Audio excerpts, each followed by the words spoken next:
Today on the morning drift, State House race gaining momentum. Raila flows Ruto in the latest InfoTrack polls released Wednesday by 42% as Ruto downplays the findings. On the inside, of course, this morning, Kenyans want an affordable cost of living, InfoTrack research reveals. And for presidential candidates, those cleared by the IEBC as presidential candidates to get 10 police officers as bodyguards. Lekap TV delves into this. And also, Mirema murder suspect Dennis Karani sets free as ODDP finds no connection with the dramatic shooting. Kamata floating at 349K. Oh yes, for only 349,000 Kenyan shillings, you become a plot owner at the Great Oasis Gardens, Nanyuki. The Great Oasis Gardens, Nanyuki is located along the Nanyuki-Rumuruti Road, only 11 minutes from the Cedar Mall and right opposite Mount Kenya Wildlife Estate. This is the best place to establish the getaway home that you have always dreamt about. For every 349,000 that you deposit or pay as installment towards any of Optiven's plot of land, you get 10K cash back instantly.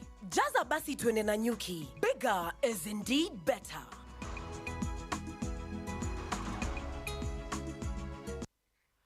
Well, thank you for joining us. Let's delve deeper into the top stories. And the high cost of living and affordable quality healthcare are among the main issues that Kenyans want addressed by the incoming fifth government of Kenya. According to research conducted by InfoTrack Research and Consulting Company, most Kenyans feel that inflation and cost of living should be the main campaign agenda for presidential candidates due to the prevailing hard economic times. Here is Tanga Susie with this particular story and more. As the election campaigns continue to gain momentum with political leaders launching their agendas and manifestos, Kenyans have now come out to highlight a series of issues that should be addressed. According to a research conducted by InfoTrack Research Company, the key issues include high cost of living, which took 53%, followed closely by transport and infrastructure, which covered 49%, unemployment covered 44%, 40% for access to clean water, access to healthcare took 23%, quality education 19%, cost of doing business at 16%, while insecurity, crime and corruption covered 11% and 10% respectively. The research has raised mixed reactions among Kenyans, some of whom concur with the research, saying it is the reality on the ground. Utafiti naona naagiliana nayo juu kisiasa imeendelea Kenya sana. Watu wamekuwa jaja na wanaelewa mambo mingi sana. Vitu zenye ziko kwa ground zinafanyika, ukisikia kitu kiabua kwa ground ni different. Ni kweli mimi nakubaliana nayo. Bora tuchague yule mtu ambaye anatuongoza kwa ukweli na kwa nguvu, sababu hatutaki yule mtu ambaye akiingia kwa kiti maana economy inaweza kurudi chini, tunaanza kuhangaika. Unajua sasa kwanza economy sasa hii tumerudi chini. Maisha sasa hii yani tumehangaika, tunahangaika kabisa. Lakini najua saja Mungu atatuokoa, ni Mungu tu atatuokoa. On the other hand, another section of the common man have dismissed the research, saying the company did not consult them before concluding the research.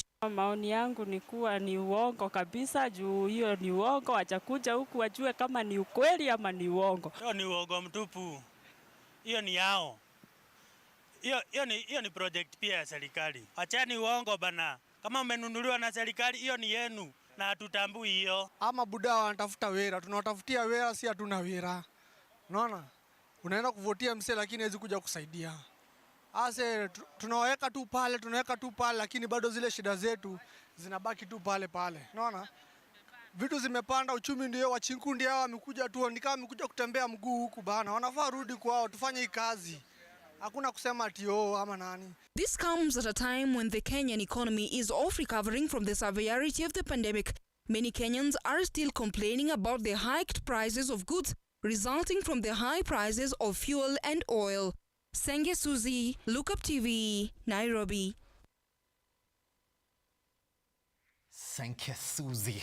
Now, Jubilee Party has said that recent InfoTrack poll results putting the Azimio coalition candidate ahead of Kenya Kwanza is a clear indicator that Kenyans are now able to differentiate truth and lies peddled by UDA for the last 4 years. Now, addressing a press conference in Nyeri after meeting Jubilee candidates, Party Secretary General Jeremiah Kioni said that for the last 4 years, UDA has been lying to Kenyans. Hence, when the coalition started its truthful campaigns, all of a sudden, the tide has changed.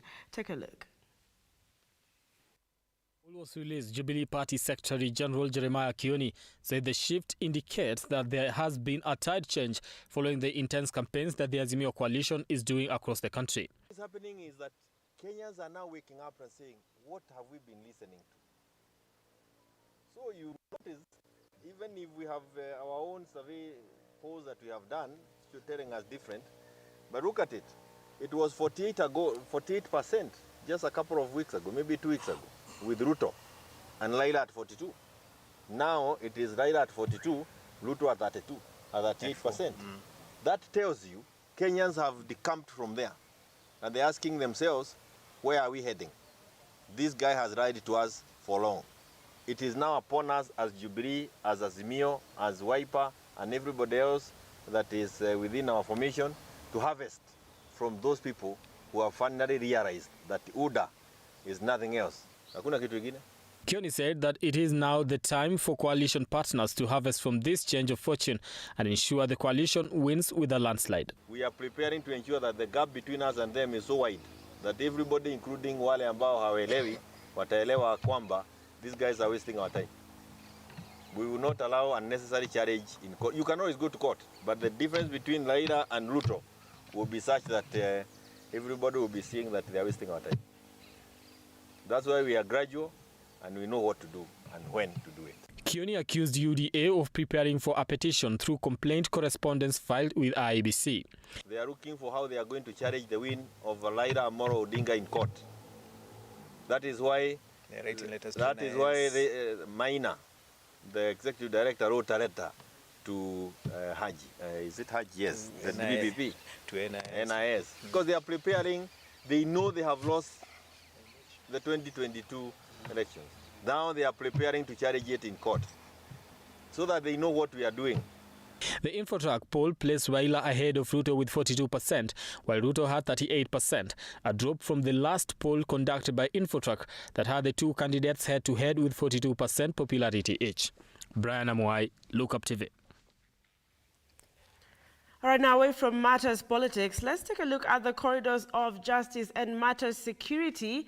The Mirema Drive murder suspect, Dennis Karani Gachoki, has been set free by a Makadara court after the prosecution told the court that there is no evidence linking him to the murder. Now, Residence Magistrate Carolina Njagi released Karani unconditionally after the prosecution counsel concluded the investigations. Here's Shadrach Kareria with the details of this report. As far as murder charge is concerned. Off the hook. Peter Karani, a principal accused who was arraigned in court for his involvement in Mirema shooting, is a free man. This is after Makandara Law Court resident magistrate Caroline Mudhoni released him unconditionally after the lead prosecution counsel told the court that they have conclusively concluded their investigation into the matter. The court found no evidence to link Karani with Mirema Drive murder. The suspect spent 14 days behind bars pending investigation after the DCI moved to court seeking to detain the suspect for 14 days, claiming he was a main suspect. Karani was in offense of dragging two businessmen and stealing from them money amounting to 1.2 million shillings. Shadrach Kareria, Look Up TV. Shadrach with those details. Now, statistics released by the National Crime Research Center reveals that Western Kenya region leads in reporting the highest number of gender-based violence cases, while the Northeastern region tells the least, recording the least number of the cases. Now, the Ministry of Health, in its very first Gender-Based Violence Prevention and Response Scientific Conference at the Kenya School of Government in Kabete on Wednesday, noted that fighting gender-based violence is a collective responsibility. Shalina Mwende with more details of that story. Is a conference that was graced by the Chief Administrative Secretary for Health, Mercy Mwangangi, the main ideology being putting to an end gender-based violence. The World Health Organization defines GBV as any act of violence meted to an individual based on their gender that results in physical, sexual, or psychological harm or suffering. It includes economic deprivation and isolation, which may cause imminent harm to the safety, health, and well-being of an individual and the society at large. Traditionally, gender-based violence has for the longest been thought to be a ladies' affair, but Susan Mochache, the Principal Secretary for Health, debunked the proponent, stating that gender-based violence cuts across all borders. When we think about GBV, think about an individual, a person, and that's a child, it's a woman, it's a man. That man who also will be raped, who will also suffer physical violence, because the issue of men and gender-based violence sometimes is not talked about, but it is within the scope of our discussion. Also from the research released by the National Crime Research Center, the statistics show that Western Kenya is leading in gender-based violence. GBV is most common among women living in Western region. That stands at exactly that 7%. Nairobi recorded that 5%, Nyanza that 4%, Eastern 25%, Central 21%, Rift Valley 20%, and Coast 19%, and least common among women in the Northeastern region at 6%. Kenya will now be enjoying support from the United States of America as well as Finland in curbing gender-based violence cases. As Finland, we want to find ways of using tech and innovations to address GBV. There are already good examples of this. For example, the Komesha Duluma mobile application here in Kenya. In Finland, the Finnish Institute for Health and Welfare, together with the Police University College, the one that trains the police officers, a few years ago developed an online course modules for duty bearers for their training in identification and response to GBV. The administration of President Biden and Vice President Harris have made advancing gender equality and equity a priority. And PEPFAR, the U.S. President's emergency plan for AIDS relief, is increasingly focused on preventing sexual exploitation and abuse as part of the U.S. Embassy in Nairobi's gender-based violence priorities. The Ministry of Health has now established parameters to mitigate gender-based violence cases, including the launch of documents on prevention and response to gender-based violence-related cases, and to ensure that they are dealt with the gravity they deserve. The PRC kit, the post-rape kit. One, again, in my discussions with Kizi, in my discussions with magistrates, a tool, again, that is so fundamentally advised health. That's the MOH 365. Again, it's going to collect individual level data. It's going to be done daily, again, with regards to GBV care. Training curriculum on the clinical management of sexual and gender-based violence. Thank you so much. All right, now, of course, I'm going to be talking a bit about that story, Simba. You know, I have a special place in my heart about gender issues, and I am very fascinated that this is the very first gender-based violence prevention and response scientific conference. I don't know what your thoughts are. There's been a lot of homicides reported. Gender-based violence has been on the rise during COVID, and now we're looking at COVID's upsurge again. What are your thoughts on this story, Simba? It's interesting how they've now calling it the scientific conference, meaning that they've gone in and done research why these things are occurring. And they're giving us those statistics that Western Kenya is the one that is leading in GBV. Yes. Interesting, really.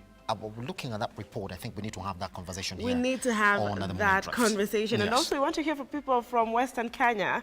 What is going on in those areas, Bana? Kunaendaje, okay?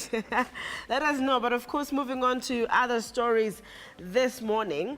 Youth from Kibra in Nairobi under the Peace Prize Youth Coalition have earmarked on a journey to Nakuru to preach peace as the country heads to the elections. Now, the walk started from Nairobi and is expected to end in Nakuru.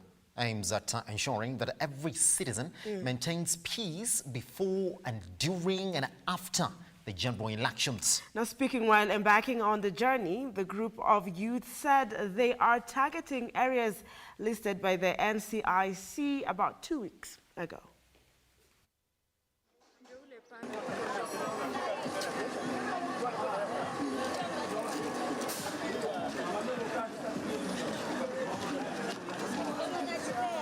And as we walk, tutakuwa tuna interact na wase.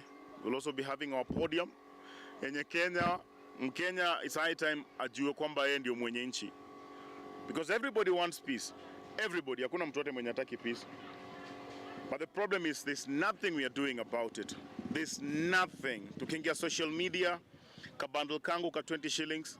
Is there a way naweza nikaekata ka data ka 5 bob na niongele about peace? That is the only thing that we want. We want Kenyans to speak. We want the hashtag peace and the hashtag peace print and the hashtag balozi mtaani.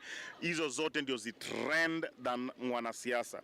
Na nafurahia sana cause again tunajua place like Kibera ndio place poa sana collect pieces ku bring peace. Cause hata ukiangalia nyuma yako hakuna places hata hazijawahi kurenovatiwa since 2007. Hizo ziko hapo juu. That shows bado hiyo scar iko kwa heart za watu. Bado ni kitu, bado kila mtu anaweza, kila wakati watu wanaishi kama wako scared. Place kaa hii Kibera, tunai-connect na Nairobi vifiti cause si vijana ndio kam kutumika virahisi sana maybe kwenda nje na kukosio hizo chaos. But I feel like kama si ndio tunaweza ongea bila influence ya watu wengine wakubwa au wanasiasa.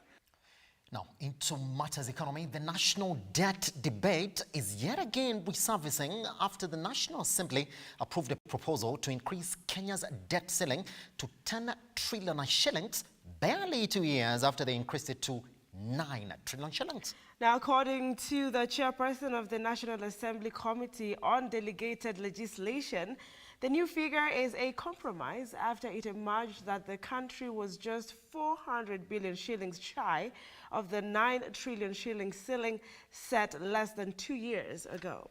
Well, Cecilia Lubanga now explains what this decision means for both the next government and the common person.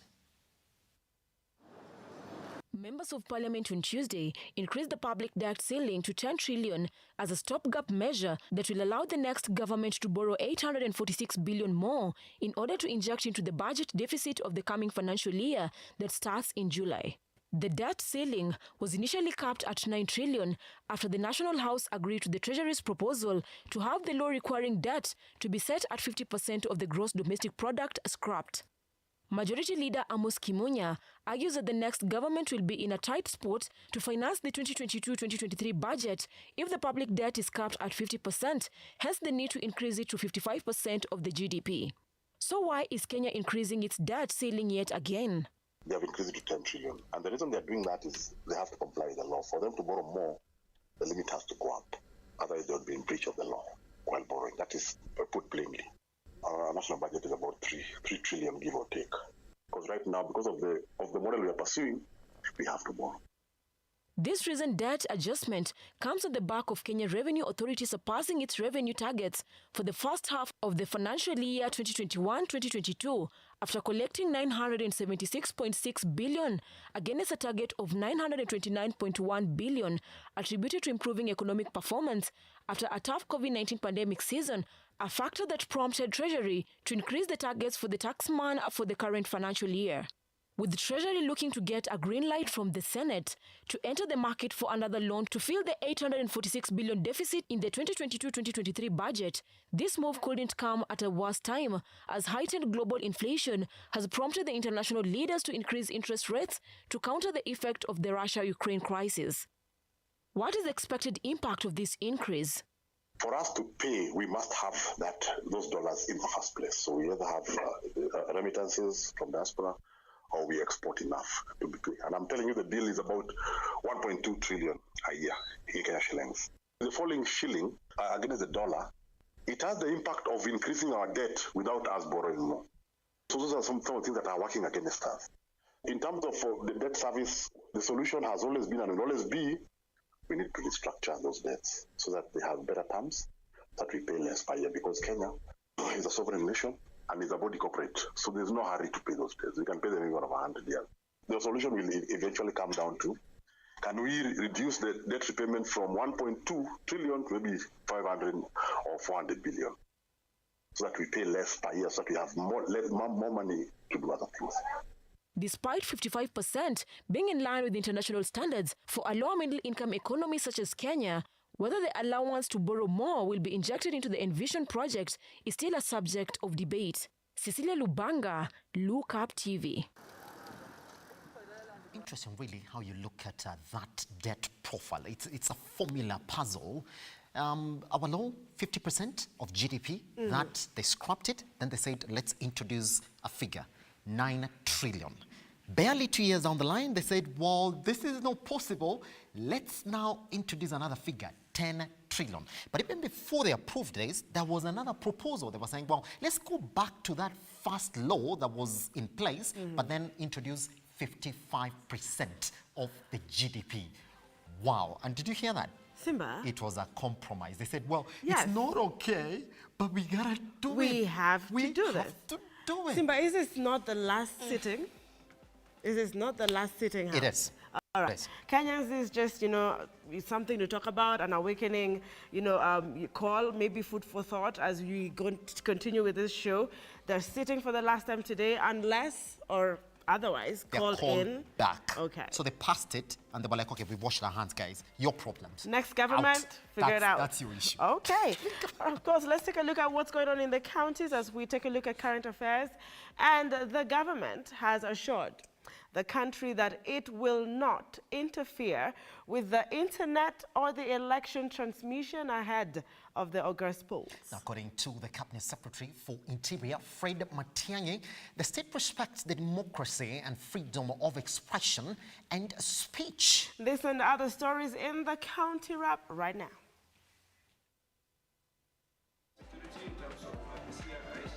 The government has assured the country that it will not interfere in the election transmission during the August polls. Speaking in Naivasha, Cabinet Secretary Interior Fred Matiang'i has mentioned cyber insecurity as one of the challenges facing many countries. I think now is the time, even for us in the security sector, to build heavily internal capacities to deal with cyber security challenges. Our Criminal Investigations Department, our National Police Service, our National Intelligence Service, our Kenya Defense Forces. Now is the time for us to invest heavily in cybersecurity, because the danger and the challenge next time is going to be in the cyberspace. We must be prepared, we must be ready to fight in that cyberspace in defense of our country and protect our country's integrity, as it were. In other news, security operators in Garissa County have urged the local youth to take advantage of the Kazi Mtaani program. Speaking during the launch of the program, Garissa Deputy County Commissioner Solomon Komen has urged the residents to grab such opportunities. In Kisii County, Women Caucus, which also include female aspirants, have condemned all sorts of violence against women. The women have also said that they need an equal playing field against their male counterparts. We have come out to condemn any political violence that will be brought in Kisii. 2, we have agreed that we will work in peace, we will work in harmony with everybody. And 3, we have agreed that our men counterparts should also work in peace with us. And the Ministry of Education, in partnership with the Ministry of Defense, is still pursuing the 100% transition of students from primary to high school. According to reports, 294 students have yet to join secondary schools in Bungoma County. Simon Nabukwesi, who has been in the front row campaigning for the 100% transition, has said that he will ensure every child who sat for KCPE transitions to secondary school. Bellamy Boston, Look Up TV. Well, that's what we have for you this morning in terms of our morning drifts news roundup. Now, remember, majority of these conversations are actually going to fall back again into our big conversation, especially as we're going to talk about the COVID-19 situation in the country. Where are we? Anki, do you put on your mask? Oh, yes, I do. And you know, before COVID-19 resurfaced, there was this flu outbreak. Yes. So already Kenyans were in their mask or on their mask. I was one of those Kenyans because it's still that kind of outbreak that gets us wanting to make sure that if you're in a public service vehicle, coughing, sneezing, for whatever reason, just sanitize, wash your hands, and put on your mask. Simba, we have a few people talking to us on social media. And just to remind you that you can be part of the Morning Drift and Look Up TV family. Starting this moment, we are live on Facebook. Use the hashtag The Morning Drift. And of course, Martin Gichuki has never missed. So Martin, good morning, saying always tuned in, praying for peace for our great nation. Help me wish my son, Esley, 6th happy birthday. Do we sing as we go to we could. The newspaper review? Yeah. What is the name of the son? Esley, quite a Esley, difficult name, but happy birthday. To you. You ruined that. Happy birthday to you. Happy birthday, dear Esley. Happy birthday to you. Wow, that kills the newspaper review this morning. If you're in a house and wondering what is trending on the dailies, we got you covered. That's it. Once we come back.